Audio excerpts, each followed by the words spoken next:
Aujourd'hui, on se retrouve pour apprendre un morceau que j'aime beaucoup. Il s'agit de All By Myself, composé par Eric Carmen et chanté entre autres par Céline Dion.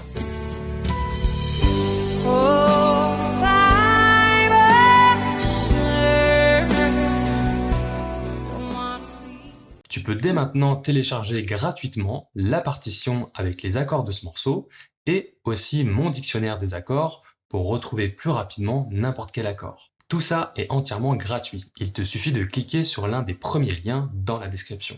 Allez, c'est parti. Comme toujours, on commence par regarder la tonalité du morceau. Ici, on voit qu'on a 3 dièses à la clé. Donc ça veut dire qu'on est automatiquement soit en La majeur, soit en Fa dièse mineur. Et comme notre premier accord est La majeur, et qu'on n'a pas la note sensible de Fa dièse mineur, qui est le Mi dièse, on va plutôt pencher pour la tonalité de La majeur. Et là, si tu n'as rien compris, je t'invite à regarder cette vidéo qui va te permettre de trouver la tonalité de tous tes prochains morceaux. Alors, pourquoi est-ce qu'on prend soin de regarder la tonalité? Eh bien, tout simplement parce que ça va nous permettre de nous préparer mentalement. On va pouvoir se mettre dans la bonne gamme en identifiant bien les notes qui sont altérées, ce qui va évidemment nous aider à jouer les bonnes notes. Parce que si on connaît bien ces gammes, on sait qu'en La majeur, on a forcément les Fa, Do et Sol qui sont automatiquement dièse, ce qui est bien le cas ici. Donc là, pour commencer, je te conseille de faire au moins à la main droite la gamme de La majeur sur 1 ou 2 octaves, histoire de s'habituer doucement aux touches noires qui vont être utilisées dans ce morceau.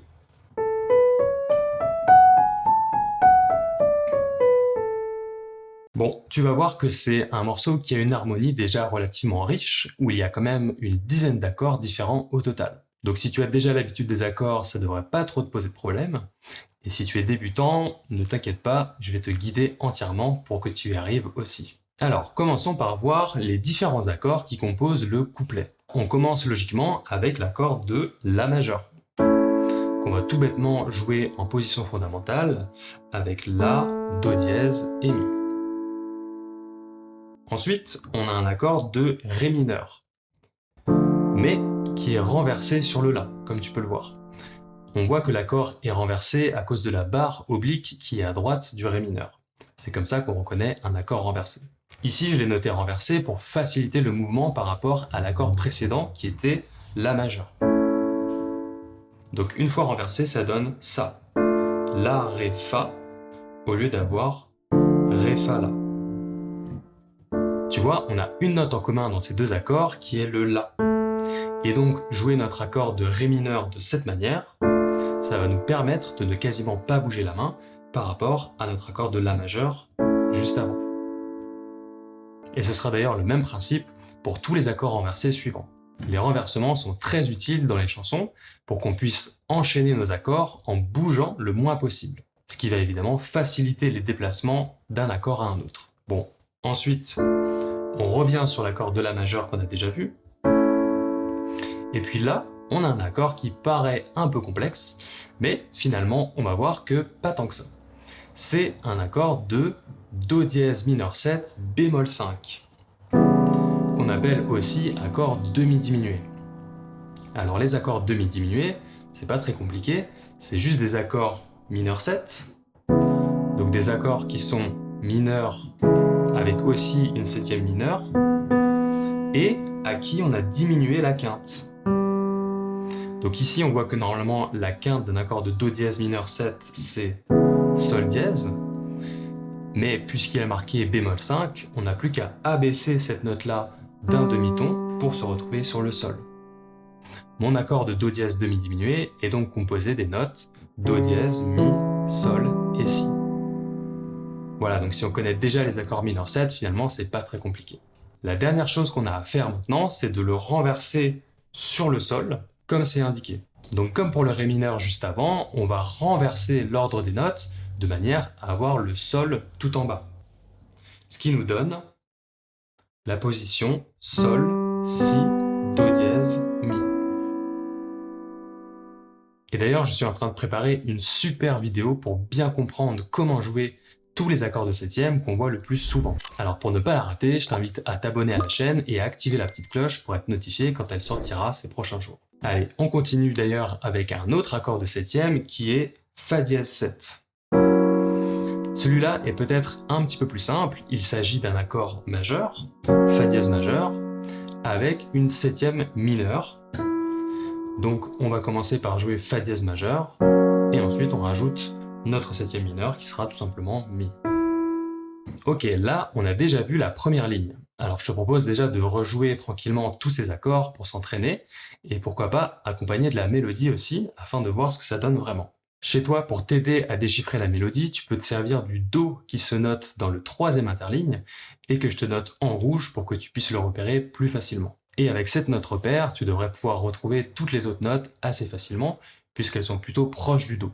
Et souviens-toi bien surtout qu'on a toujours nos 3 dièses à la clé, qui impactent le Fa, le Do et le Sol. Donc tous les Fa, les Do et les Sol seront automatiquement dièses. Allez, c'est parti.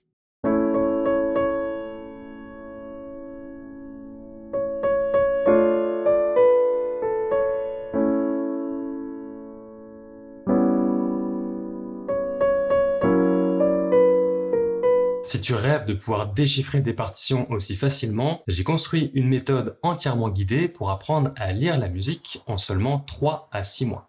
Cette méthode s'appelle Piano Book et tu n'as plus qu'à cliquer sur le premier lien dans la description pour la tester.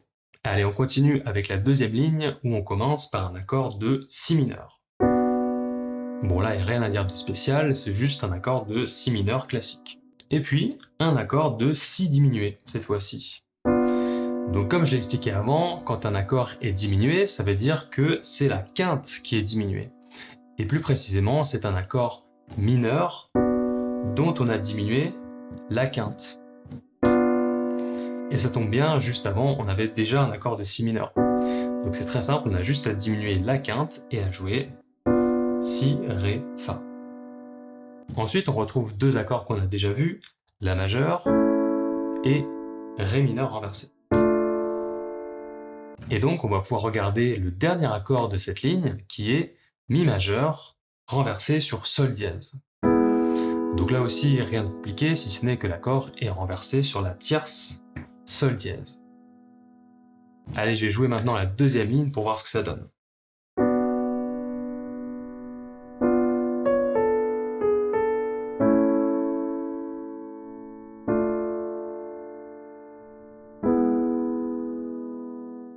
Ensuite, dans la deuxième partie du couplet, on a exactement la même chose, c'est juste qu'à la fin, on retrouve une petite partie instrumentale où il y aura des accords supplémentaires, mais qu'on a déjà vu pour la plupart. On va notamment retrouver Fa dièse 7, mais cette fois-ci renversé sur la tierce La dièse. On va donc le jouer comme ça. Suivi de Si majeur, qui est finalement juste au-dessus. Et juste après, on va retrouver 2 accords qu'on connaît bien maintenant, Ré mineur renversé sur le La, et Mi majeur renversé sur Sol dièse. Et voilà, on a terminé la deuxième partie du couplet.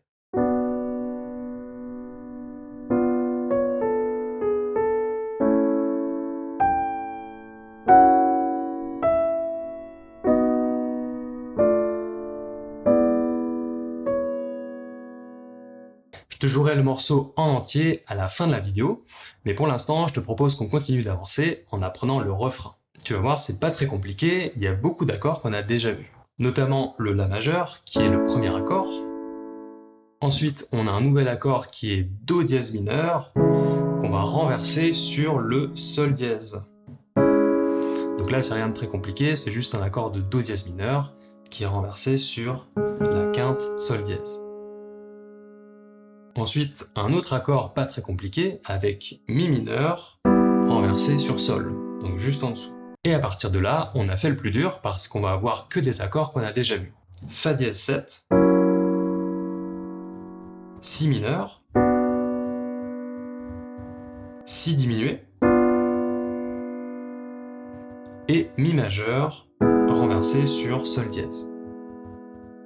Voilà pour les accords du refrain. Maintenant, il ne nous reste plus qu'à ajouter la mélodie. Alors ici, on a une mélodie qui bouge beaucoup. Donc si tu as du mal à lire les notes, je vais t'aider en indiquant le mi en vert pour que tu puisses déduire les autres notes si tu ne sais pas encore lire la musique. Mais évidemment, le meilleur conseil que je peux te donner, c'est d'apprendre à lire des partitions pour devenir autonome et ne plus avoir besoin que quelqu'un te montre quoi faire pour pouvoir jouer des morceaux. Et pour y arriver, il y a un chemin tout tracé qui t'attend. Tu n'as plus qu'à cliquer sur le premier lien dans la description et dans 3 à 6 mois, tu sauras enfin lire des partitions de manière fluide.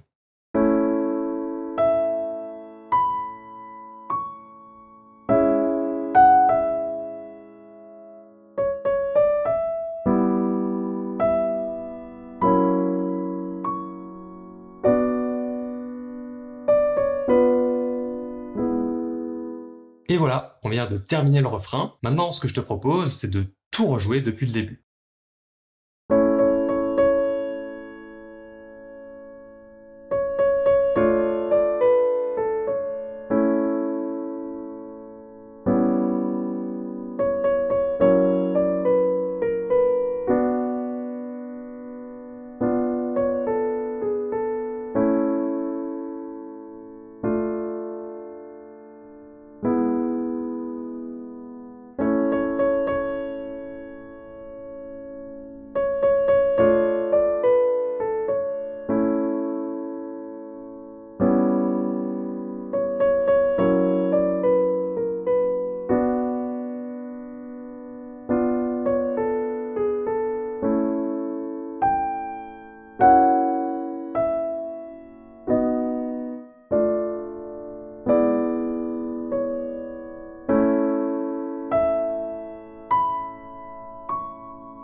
Évidemment, il va te falloir un petit peu de temps pour digérer tout ça et arriver à jouer ce morceau parfaitement.